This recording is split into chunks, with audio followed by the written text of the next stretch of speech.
नमस्कार मित्रांनो, संकल्प न्यूज चॅनलवरती आपल्या सर्वांचं पुन्हा एकदा सहर्ष स्वागत। आताच्या क्षणाची सर्वात मोठी आणि महत्त्वाची बातमी समोर येत आहे। सविस्तर बातमी जाणून घेण्यापूर्वी आपण जर चॅनलवरती नवीन असाल तर चॅनलला सबस्क्राइब करा, बेल आयकॉन प्रेस करा। राज्यात लवकरच विधानसभा निवडणुकाचे बिगुल वाजणार आहे। विधानसभा निवडणुकीच्या मोर्चेबांधणीसाठी सर्वच पक्षांनी जोरदार तयारी देखील सुरू केली आहे। विधानसभा निवडणुका कधी लागतील याबाबत वेगवेगळे अंदाज वर्तवले जात आहेत। अशातच राष्ट्रवादी काँग्रेसचे सर्वेसर्वा शरद पवार यांनी याबाबत महत्त्वाचे विधान केले आहे।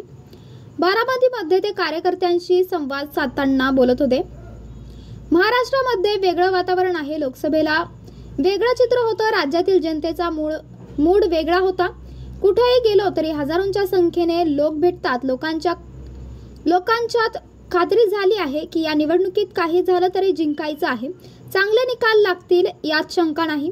निवडणूक आयोगच लवकर तारीख ठरवेल। माझा अंदाज आहे की 6 ते 10च्या दरम्यान तारखा जाहीर करतील। 15 ते 20 नोव्हेंबरच्या दरम्यान मतदान होईल असा अंदाज शरद पवार यांनी व्यक्त केला आहे। आपल्या जिल्ह्यात उमेदवारांची संख्या फार आहे, त्यामुळे कार्यकर्त्यांची अवस्था निर्माण झाली आहे आणि लोकांच्यात चर्चा झाली आहे। दबक्या आवाजात चर्चा आहे ती इंदापूर मध्ये आहे याची, त्यामुळे कार्यकर्ते अवस्था आहे।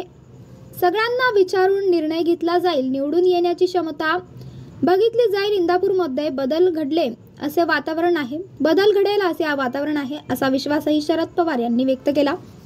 दरम्यान हर्षवर्धन पाटील यांनी पक्ष बदलाची संकेत दिल्यानंतर इंदापूरमधील राजकारण तापल्याचे पाहायला मिळत आहे। त्याच पार्श्वभूमीवर शरद पवार यांच्या भेटीगाठीसाठी गोविंद बागेत इंदापूरमधून राष्ट्रवादी काँग्रेस शरदचंद्र पवार गटाच्या कार्यकर्त्यांनी मोठी गर्दी केली होती। आगामी विधानसभा निवडणुकीसाठी इच्छुक उमेदवार आप्पासाहेब जगदाळेंनी प्रवीण माने देखील या ठिकाणी उपस्थित होते। यावेळी सर्वांना विचारात घेऊन निर्णय घेण्याचा शरद पवार यांनी शब्द केला आहे।